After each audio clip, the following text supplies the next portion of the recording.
எண்ணும் எழுத்தும்.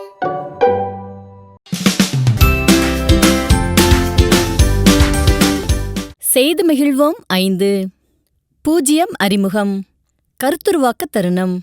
அருமநிலை மாணவர்களை 9 பேர் கொண்ட குழுக்களாக பிரிக்கணும்.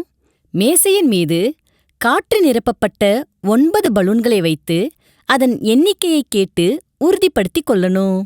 பிறகு முதல் குழுவிலிருந்து ஒரு மாணவரை அழைத்து ஒரு பலூனை எடுக்கச் செய்து தனக்கு பிடித்த நண்பரைப் பற்றி ஏதேனும் ஒரு பண்பை கூறிவிட்டு அவருக்கு பரிசளிக்கச் செய்யணும். இப்போது மேசை மீது எத்தனை பலூன்கள் உள்ளன என்பதை கேட்கணும். இதேபோல் அடுத்தடுத்த மாணவர்களைக் கொண்டு 9 பலூன்களையும் கொடுத்த பிறகு தற்போது மேசையின் மீது எத்தனை பலூன்கள் உள்ளன என்பதை கேட்கணும். எதுவும் இல்லை, ஒன்றுமில்லை என்பதை குறிப்பதற்கு 0 என்ற எண்ணை பயன்படுத்த வேண்டும் என்பதை விளக்கி 0ஐ அறிமுகப்படுத்தணும். 0ஐ எழுதும் முறையையும் அறிமுகப்படுத்தணும் என்பது குறிப்பா கொடுக்கப்பட்டிருக்கு. கற்றலின் தருணம். அருமநிலை மாணவர்களுக்கு ஆசிரியர் எண்ணட்டையை காண்பித்து ஏதேனும் ஒரு செய்கையை கூற மாணவர்கள் அச்செய்கையினை செய்ய வேண்டும்.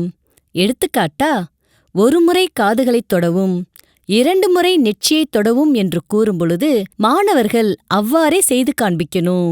0 முறை தலையைத் தொடவும் என்று கூறும்போது தவறுதலாக 0 முறைக்கு தொட்டுவிட்டால் அவர்கள் ஆட்டத்திலிருந்து வெளியேற்றப்படுவர்.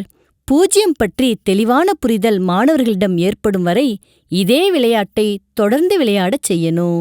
மொட்டுநிலை மாணவர்களுக்கு 10, 20, 30 முதல் 90 வரையிலான 10களை நினைவு கூற மணிச்சரங்களை பயன்படுத்தி எண்களை 10 10ஆக எண்ணி கீழ்மட்ட கரும்பலகையில் எழுதச் செய்யணும். மலர்நிலை மாணவர்களுக்கு ஆசிரியர் 100 என்ற எண்ணட்டையை காட்டும் பொழுது அதற்குரிய எண்ணிக்கையை காட்டும் மணிக்கோவையையும் அந்த எண்ணட்டையின் பின்புறம் உள்ள எண் பெயருக்கு ஏற்றவாறு எண் பெயரையும் அமைத்து காட்டி அதனை கீழ்மட்ட கரும்பலகையிலும் எழுதிக் காட்டச் செய்யணும். பிறகு 200, 300 என 900 வரையிலான 100களின் எண் பெயர்களை அறிந்து கொள்ள இச்செயல்பாட்டை தொடர்ந்து மேற்கொள்ளணும். நன்றி.